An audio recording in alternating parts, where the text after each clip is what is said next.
Recording in progress. Coffee cups at the ready. L'chaim. Sorry, this is just coffee. I know I said l'chaim, but it's 7:30 in the morning and there's nothing in here but coffee. You know, sometimes it feels like that coffee is what enables you to.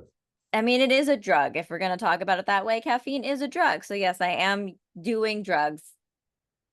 7:35 in the morning. The drug of coffee. They Okay. did say to us as kids, you can't have it until a certain age, you No, know? no. Because then you just get up and learn daf yomi early. That's what'll happen to you. Good. Stay in school, kids. Stay safe out there. Daf yomi can happen to anybody. So we're doing 16 today, but let's recap the end of 15. They're talking about the book of Eov, which is so strange to hear in both English and Hebrew. Mr. Job, Mr. Job, Mr. Eov. But the Gemara continues to relate the Satan's challenge to God. But now put forth your hand and touch all that he has, and he will curse you to your face. And the Lord said to the Satan, behold, all that he has is in your power. Only upon himself do not put forth your hand. And the Satan went out from the presence of the Lord. The verses relate what then occurred. Now there was a day when his sons and his daughters were eating and drinking wine in their eldest brother's house, and there came a messenger to Eov and said, the oxen are plowing and the asses were feeding beside them. The Gemara asks, what is meant by this? What is meant by the oxes were plowing and the asses were feeding beside them? One could think it just means what it says, but we know that ain't true. That's not the truth. Rabbi Yochanan says, this teaches that the Holy One, blessed be God, gave a taste of the world to come when plowing and harvesting will take place at the same time. I'm sorry, I didn't anticipate that the world to come involved agricultural labor. I don't really want to go there if so. Instantaneous. That is my idea of Gehenna. So maybe this is his. Okay, maybe this is his. I don't want to judge. I don't want to yuck somebody's yum. This is a no-go. The dogs. Other people get the field with right. You choose your own adventure. You get the leaves, the leaf pile, or you get a field. Clearly. Obviously, of course. Okay. So it's referring to the world to come, says Rabbi Yochanan. And when plowing and harvesting will take place at the same time. Here too the oxen plowed and the donkeys grazed on the crops that grew from that effort. Okay. That's a lovely utopia. I don't know why. I don't know enough about farming to know why that wouldn't happen now. It takes a while for plants to, Oh, just like things are not going to be in their earthly life cycle, agricultural cycle. Got it. Okay. Right now we have like one of those restaurants that takes 3 months to make your food. Right. And there's the world to come, like it's going to be like McDonald's, except actually like tasty. The Gemara continues to interpret verses from the book of Job. While he was yet speaking, there came also another and said, the fire of God has fallen from heaven and has burned up the sheep and the servants and consumed them. It's giving Drogon. So we don't read the fire of God, read the dragon of Daenerys. Yes, has burned up the sheep and consumed them, and the servants and consumed them. While he was yet speaking, there came also another and said, the Chaldeans formed 3 bands, battle of the bands, and fell among the camels and have carried them away and have slayed the servants with the edge of the sword. While he was yet speaking, there came also another and said, your sons and your... Oh man, rough day. I'd be like, am I being pranked right now? These are coming in too close of succession. This seems like it's organized. It seems like this is almost a plan. The first guy's like, oh, come on, man. We rehearsed this. You're supposed to wait a day before you arrive. No, too soon. Wait. Don't come in yet. While he was speaking, there came also another and said, your sons and your daughters were eating and drinking wine in their eldest brother's house. Cautionary tale. Behold, there came a great wind from across the wilderness and smote the 4 corners of the house, and it fell upon the young men, and they are dead. Then Job arose and rent his coat and shaved his head and fell down on the ground and prostrated himself. And he said, I came naked out of my mother's womb, and naked I shall return there. No, don't go back in there. Don't crawl in there. No, clothed or unclothed. Stay out. Stay out. You're not a baby kangaroo, okay? The Lord gave, and the Lord has taken away. Blessed be the name of the Lord. In all this, Job sinned not. Not JK. In all this, Job sinned not, nor did he lay reproach on God. There was a day when the sons of God came to present themselves before the Lord, and the Satan came also amongst them to present himself before God. And the Lord said to the Satan, "From whence? From where do you come? What you doing?" And the Satan answered the Lord and said, "To and fro. I've just been going to and fro, doing some errands across the earth, walking up and down." And the Satan said before God, "Master of the universe, I have gone to and fro, as previously stated, to and fro across the entire world, and I have not found anyone as faithful as your servant Abraham, to whom you said, 'Arise, walk through the land in the length of it and in the breadth of it, for I will give it to you.'" Genesis 13:17. And when he wanted to bury Sarah, now not Satan, Abraham, when Abraham wanted to bury Sarah, he couldn't find a place to bury her, and yet he did not criticize your ways or accuse you of having failed to keep your promise. So I guess it's cool. I like that the phrase is to present themselves before God. Like Satan's walking in and being like, "You like this dress? It has pockets. Yeah, check this out." It's really interesting that they're taking the book of Job and they're immediately replacing Job with Abraham, right? Because you have this book that doesn't mention anything about Judaism, Jews, right. and holds up this random guy as super righteous, and they say, "Oh, Right. you know who it's talking about? Abraham." Yeah, let's redirect this conversation to somebody who we do talk a lot about, because we're not talking about him. About this, it says, "And the Lord said to the Satan, have you considered my servant Job, that there is none like him on earth? Abraham is so perfect." Well, but what about Job? So he's like, "You missed a spot." Satan is like, Abraham is the shit. He's And cool. God's like, "Sure, but have you heard about Job? Now from the makers of Abraham, Job. That there is none like him on earth, a perfect and an upright man, one that fears God and turns away from evil. And still he, in addition to Abraham, holds fast to his integrity, although you moved me against him to destroy him without cause." Nice try. You need cause. It's a courtroom. Yeah. You need ample evidence. He couldn't prove it without a reasonable doubt. Rabbi Yochanan says, were it not explicitly written in the verse, it would be impossible to say this, as it would be insulting to God's honor. The verse states, "You moved me against him," like a person whose others persuade, like he was getting like peer pressured to move against him, as if God had not wanted to do anything but allowed himself to be persuaded to harm Job. We had this same line a week ago about if the text didn't say this, it would be impossible to say this. So it's interesting that I mean, it's a fascinating line all around, but that they're linking a bunch of these together in the beginning of Bava Batra. I don't know why. That are all saying there are actually heretical things in our text, which raises questions about what actually is or isn't heretical within Judaism. Which is quite interesting. So Bava Batra is like straight out the gate, literally. It's hitting straight out the third gate. It was taught in a Baraita, our favorite. With regard to the methods of the Satan, he descends to this world and misleads a person into sinning. He then ascends to heaven, levels accusations against that very sinner, and inflames God's anger against him. He then receives permission to act and takes away the sinner's soul as punishment.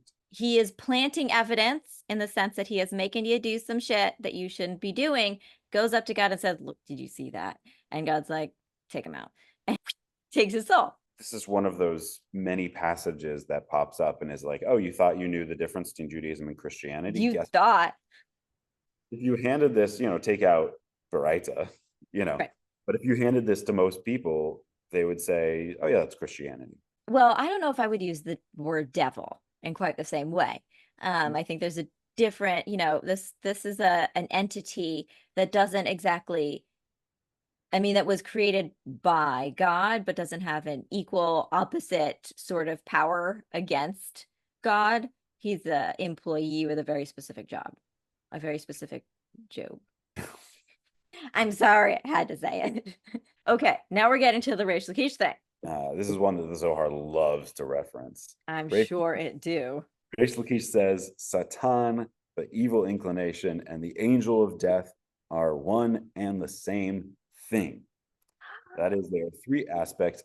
Three aspects of the same thing. What is this? It's given a little bit of a vibe. There might be a word for it, and that word might be a character in the Matrix. Right. It might start with a T. It's Neo. Exactly. It's definitely Neo. He is the Satan who seduces people and then accuses them. As it is written, so the Satan went forth from the presence of the Lord and smote Jacob. No. Smote somebody started with a J. Smote Eov with vile sores. Not normal sores, vile ones. Gotta clarify that. There's like Satan HaKatan, Right. who gives you mild inconveniences. Like, oh, that's right. Just a stub toe. Here's a little dandruff. And then there's the other one who does the real bad shit. He is also the evil inclination, as is written there. The impulse of the thoughts of his heart was only evil continuously. The verbal analogy between the various uses of the word only teaches that the evil inclination is to be identified with the Satan. He is also the angel of death, as it is written, only spare his life. Apparently, Eov's life depends upon him, the Satan, and accordingly, the Satan must also be the angel of death. If A equals B, then B equals C. By that last logic, anybody who kills someone is the angel of death. Well, maybe they are, in a sense. You could also say they're doing something that causes the angel of death to come. Serial killers, leave a note in the comments. Do you feel like death arrive? Did you feel the angel of death enter into yourself and become embodied? Or did you feel like you were the angel of death? Or did you feel like the angel of death was just like right here giving you instructions, giving you pro tips? Rabbi Levi says both Satan, who brought accusations against Eov, and Penina, who tormented Hannah, mother of Shmuel, the prophet, acted. A great start. So they're saying that Satan, who did all this shit, acted with the intent that it was for the sake of heaven. As for Satan, when he saw that the Holy One, blessed be he, inclined to favor Eov and praised him, he said, heaven forbid, God forbid, chas Shalom, that he should forget the love of Abraham. How dare you?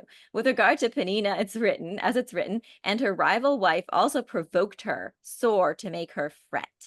Penina upset Hannah in order to motivate her to pray. Oh, okay. No. Don't tell me that a bad person did some bad shit just to get me to do something good. They don't get that credit. They don't get that credit. Penina upset Hannah to motivate her to pray. Bullshit. She was just a bitch. Is just trying to get you to pray. I wasn't bullying you. I was helping build your character. So by verbal analogy, by the fact that it says sore, we can tell that Penina and Satan are the same thing. The quadrinity. Now we have 4. That's right. Rav Acha bar Yaakov taught us this in, how do we pronounce this place name? Apunya. Whatever Gio said. And Satan came and kissed his feet in gratitude for speaking positively about him. That's a weird vibe, okay? I'm sorry. If I was Rav Acha bar Yaakov and the angel of death / Hasatan came and kissed my feet, I'd be like, yo, get the fuck away from me. This is like the time that Rav Sheshet met the angel of death in the marketplace because he was like, time to die. And Rav Sheshet is like, yo, get the fuck away from me. How fucking dare you? We're in the marketplace. Have you no respect? Come find me in my house. Don't act like this in public. And the angel of death is like, I'm so sorry. And that's exactly what happens. Rav Sheshet was so terrifying. The angel of death is like, I'm just gonna back it away slowly. Now, what's interesting here is that we just saw the sort of not conflation, but the idea that Satan and the angel of death and also the Yetzer Hara, the evil inclination, are all the same. Does that mean the evil inclination left Rav Acha bar Yaakov's body outside and kissed his feet? Because the Yetzer Hara is an innate thing within each human being. Maybe it's like not really kissing his feet. Maybe it's sort of like, and if he had a physical body, he would have. If anybody has had Satan come and kiss their feet, just leave a note in the comments. And also give us detailed instructions. This is such a fascinating piece of the Jewish view of Satan as different from the Christian view, right? Satan is like, let me defend the honor of Abraham. Yeah. the first Jew. Don't you dare forget your first wife. He's like ride or die for Abraham, which I kind of like this character development that he's like, okay, I know other human beings have been around since then, but don't get it twisted. He was your first love. I'm not really sure what's going on here, but there seems to be a lot of feelings that Hasatan has about Abraham. The Gemara considers the character of Job. Finally, the verse states, in all this, Job did not sin with his lips. So what did he sin with? Rava says a close reading of the verse indicates that he did not sin with his lips. Oh, but he sinned in his heart. What did he say that suggests that he had wicked thoughts? The earth is given into the hands of the wicked. He covers the faces of its judges. If not he, then who is it? Rava says Eov sought to turn the bowl upside down. That is to say, he alluded here to a heretical thought, as he said that the earth is given into the hands of the wicked, indicating that he had God in mind. Oh, Snap. damn. Abaye said to him, Eov was referring here only to the Satan, he being the wicked one into whose hands the land was given. Therefore, Job did not even... Didn't even think about it. Did not have a criminal thought. The Gemara comments, this is parallel to a dispute between Tanaim, as it was taught in the Baraita. We're bringing all the Baraitas. The earth is given unto the hand of the wicked. Well, that seems true. Rabbi Eliezer says, Eov sought to turn the bowl upside down. Rabbi Yehoshua said to him, Eov was referring here only to the Satan. The Gemara continues to discuss Job's statements. Although you know that I am not wicked, and there is none that can deliver out of your hand. Rava says, Eov sought to exempt the whole world from judgment, claiming that all of a person's actions are directed by God, and therefore one cannot be held culpable for their misdeeds. I had to rob that bank. God made me do it. Eov said before God, Master of the universe, you created the ox with split hooves, making it kosher. Of course, Job would say that. And you created the donkey with closed hooves, making it forbidden. You created the Garden of Eden, and you created Gehenna. And similarly, you created righteous people, and you created wicked people. Who can restrain you? Seeing that you created people as either righteous or wicked, you cannot later complain about their actions. But we're going to emphasize that Judaism does in fact have a hell. It does in fact have a heaven.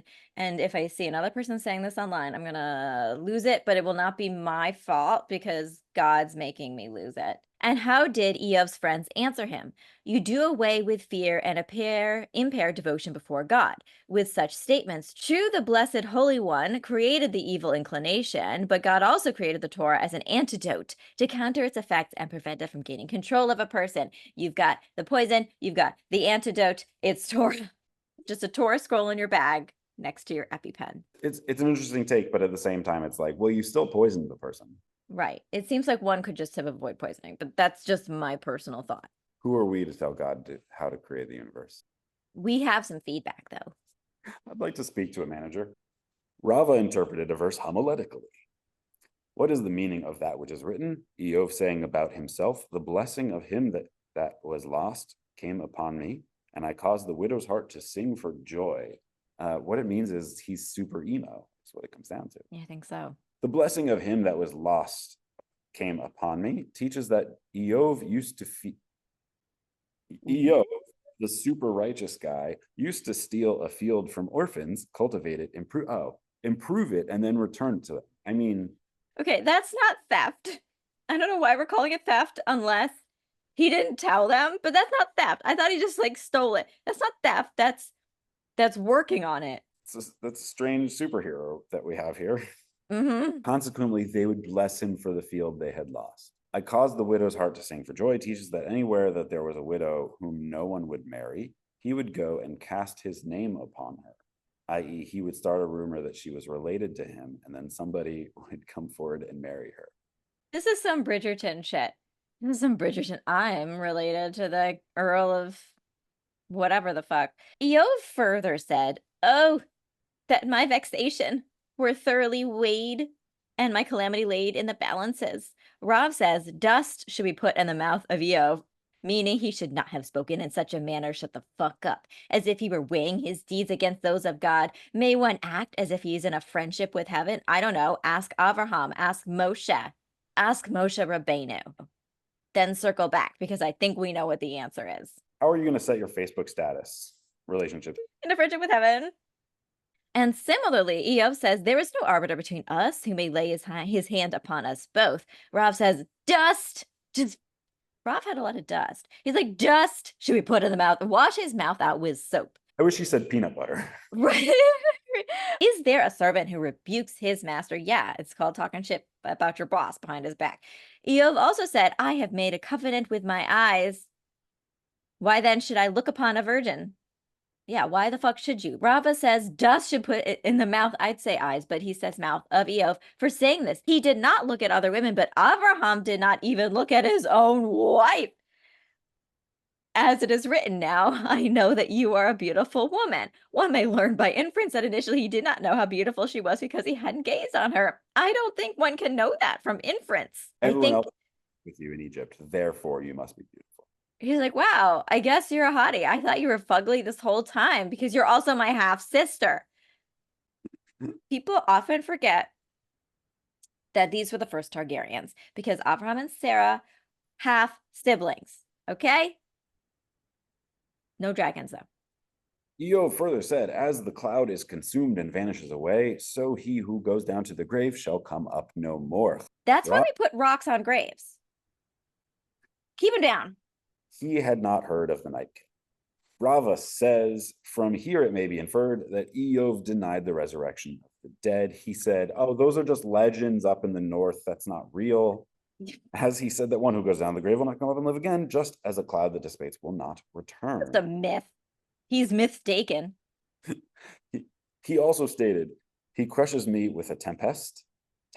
He crushes me. No, I like the way you said it. Most tempest of any of them. The tempest of tempest. And multiplies my wounds without cause. Rabbah says, Eov blasphemed with mention of a tempest, and he was answered with mention of a tempest. You want a tempest? This is how you get a fucking tempest, bitch. Rabbah explains, he blasphemed with mention of a tempest. As it's written, he crushed me with a tempest. Eov said before God, Master of the universe, perhaps a tempest passed before you, and you confused Eov with Oyev, enemy. Oh, wow. God, you're confused. Is that really what I don't think we should say that. He was answered with the mention of a tempest, as it was written, and then the Lord answered Eov out of the tempest and said, what the fuck are you talking about? Who is this that darkness counsels by words without knowledge, you dumbass? Gird up now your loins like a man, for I will demand of you and let you know your answer and challenge you to a duel. God is challenging Eov to a duel. I will meet you at dawn. Who's your second?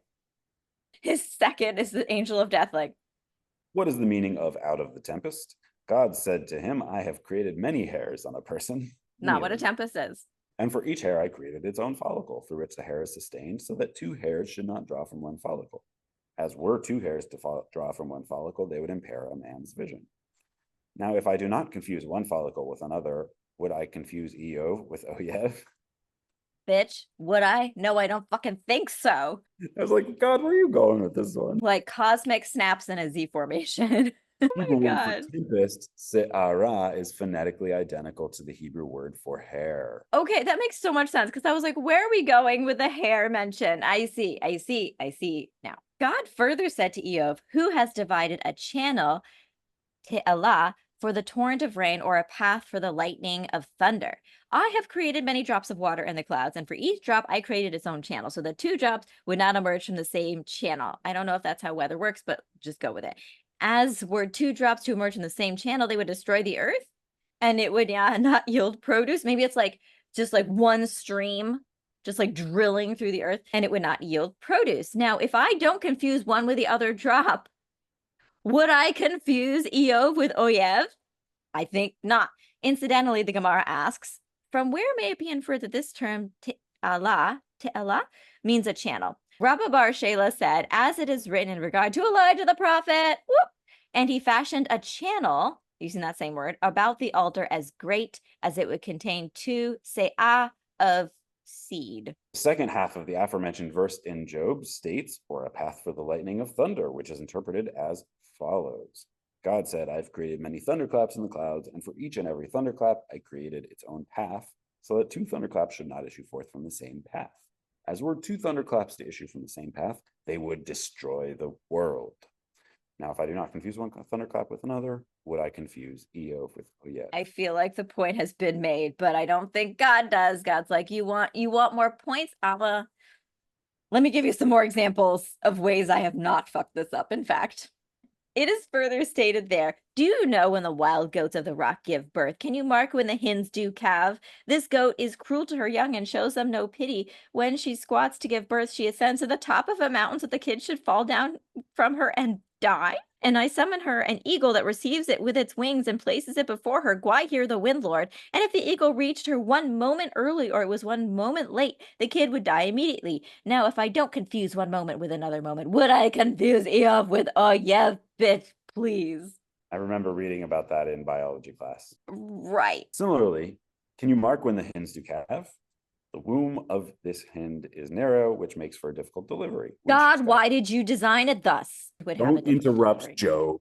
Sorry. When she squats to give birth, I summon her a snake that bites her at the opening of the womb. Get the fuck out. Yeah, I knew this part already. There's a whole thing in the Zohar about it. There is no animal designed to only give birth if a snake bites you at the vagina.